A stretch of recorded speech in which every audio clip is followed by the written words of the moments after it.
¿Qué significa saltar? ¿Qué significa arriesgarse a hacer algo, lanzarse de cabeza en algo? Pero sobre todo, ¿qué significa el riesgo y qué significa el salto? He querido hacer un segundo video, que en realidad es como un primer video, sobre el arriesgarse a hacer algo. Existe un libro sobre el riesgo y lo escribió Pascal Quignard en el 2011. Se nos dice que este es un libro sobre la música, sí lo es. Sobre el origen, sí también. Sobre la memoria, también. Pero es un libro silencioso. El tema del libro es complejo porque es el silencio, es como un libro, coño. Todos los artistas apuntan hacia el silencio, hacia el final de la obra. Quignard construye su obra en el silencio. Es un libro en el cual parece que no se estuviera narrando nada. Parece que Quignard quisiera traer hacia el presente ciertos personajes que se lanzaron al agua, se precipitaron. Precipitarse significa con la cabeza por delante. Bueno, parece que nos hiciera un catálogo de todos estos personajes que se han precipitado en la historia de la literatura, pero también en la historia humana, para hablarnos del silencio.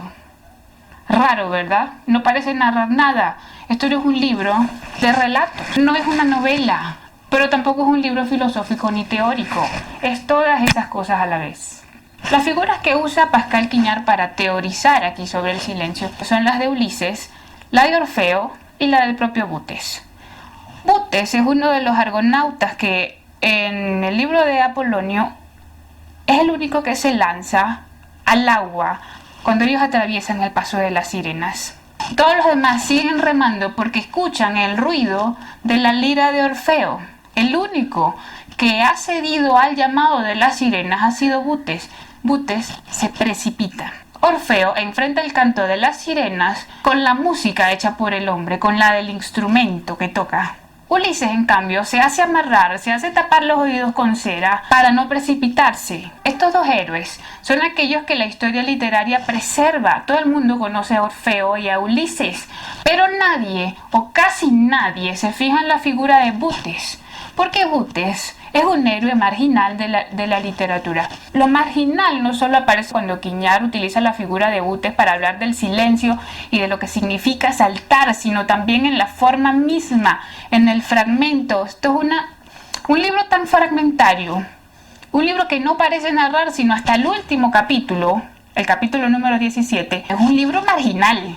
Este es un libro sobre lanzarse hacia el origen, pero para poder contar un salto hacia el origen es necesario hacer memoria, recordar algo, y para narrar el recuerdo es imprescindible la representación. Esto es el lenguaje, esto es la lengua. Solo al final podemos decir que hay relato en la forma y hay relato en el contenido.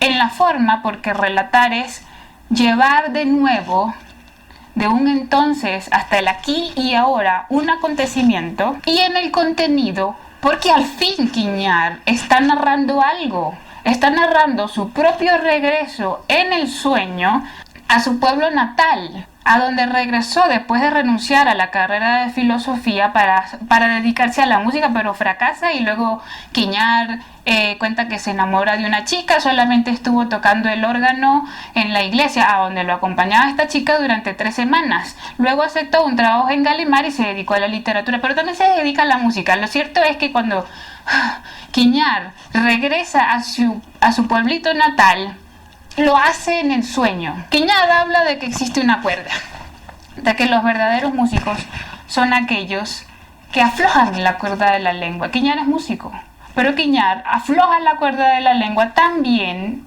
en lo que escribe. Aflojar la cuerda de la lengua es escribir fragmentariamente, que los géneros literarios no tengan cabida en un libro que aún así no deja de ser una unidad coherente y no deja de narrar. Este puede parecer un libro más filosófico y más teórico que narrativo, pero en realidad es todas esas cosas a la vez, porque Quignard no solo se aproxima a su objeto, que es el origen, el silencio, a la manera de un narrador, sino también a la manera en que lo hace un crítico, y ambos utilizan un instrumento en común, que es la representación, y la representación no es otra cosa que el uso de la lengua, sí. A esta lengua Quiñar le llama lengua nacional adquirida. ¿Cómo habla Quiñar sobre el salto? Sobre lanzarse al origen sin lanzarse él mismo al origen, sin lanzarse realmente de cabeza. Pues bien, mediante la representación. No hay otra forma de hablar del origen que no sea mediante alguna representación, porque la presentación del origen es el salto en el cual definitivamente no hay vuelta atrás. Es el salto en el que, al llegar al origen, lo único que puede ocurrir es la muerte. Y Quiñar por eso lo señala tantas veces en el libro.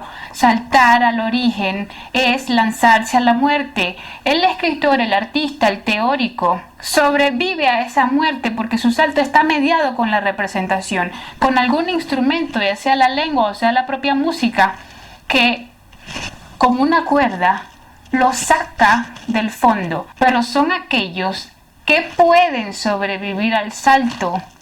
¿Quién no sobrevive al salto?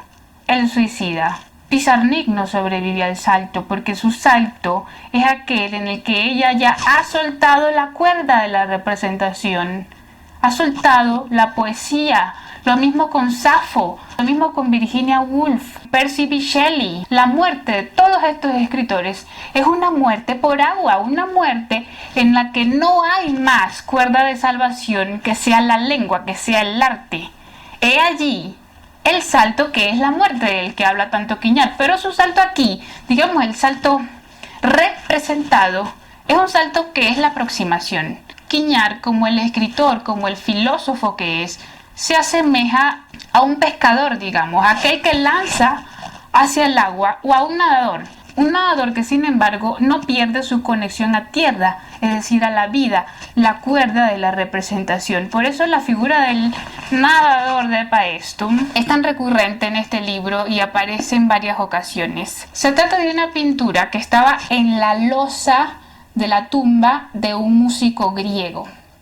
Se supone que era músico porque dentro de la tumba había un caparazón de tortuga y se supone que los caparazones de tortuga se usaban para hacer instrumentos musicales. Lo que importa aquí es que esta pintura estaba destinada solamente para los ojos del muerto y era una representación ciertamente de lanzarse a la muerte.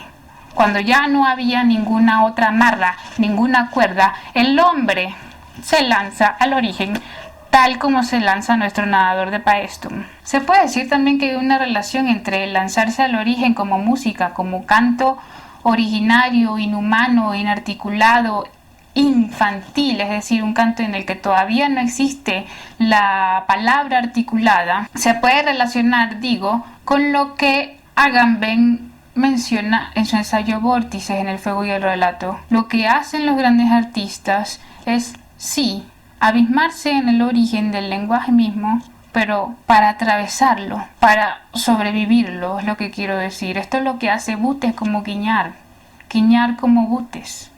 No el Butes de Apolonio. El Butes de Apolonio ya no nos interesa después del primer capítulo como persona. Nos interesa como concepto teórico, al que sirve de pretexto el Butes mitológico, digamos. Se pueden decir, repito, muchas cosas de este libro, pero lo que nos importa es por qué Quiñar dice en alguno de estos fragmentos una cosa tan alucinante como que allí donde el pensamiento tiene miedo, la música piensa.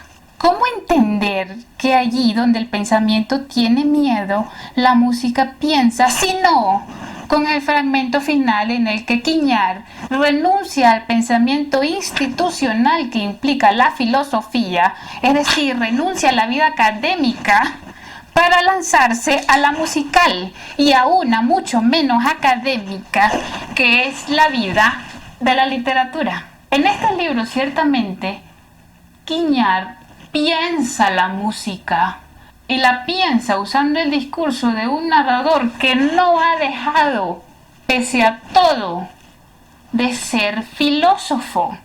Es por esto que yo pensé, después de tantas lecturas que hice del libro que Quiñar es un narrador raro. ¿Pero por qué es un narrador raro? Porque hay mucho de filosofía en sus libros. Ergo, y aquí lo más importante de todo, Quiñar es el narrador de la filosofía. Quiñar hace legible el salto, sí, lo que significa lanzarse al origen, sí, pero aún así no le explica del todo. Por eso es que yo digo que Quiñar es el narrador de la filosofía, porque habla de temas filosóficos sin explicarlos completamente. No se hace legible el objeto por completo. No sé si esto se entiende bien, pero espero que sí. Y si no, pues siempre queda la reseña en el blog, en la que trato de hacerlo legible. Pero digamos, ¿qué tanta pretensión de legibilidad va a tener un libro que es en sí mismo sobre lo ilegible? Es decir, sobre el origen, lo desconocido, el silencio. Se está haciendo cada vez más tarde, pero lo que quería decir para terminar es que lo que significa el salto, que fue lo que empecé preguntando al inicio de este video, es renunciar a la comodidad. Es decir, abandonar el puente de la nave y precipitarse, lanzarse de cabeza en el objeto que llama, que apasiona. Quiñar se pregunta, ¿qué es la música? El baile. ¿Y qué es el baile?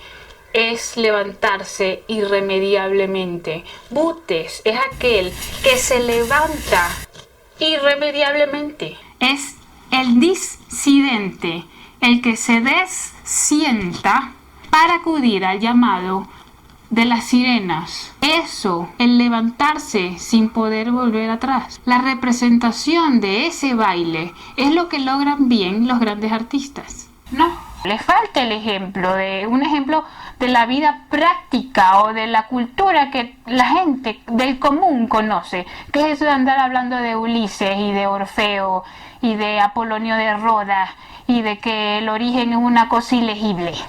Eso no lo entiende nadie.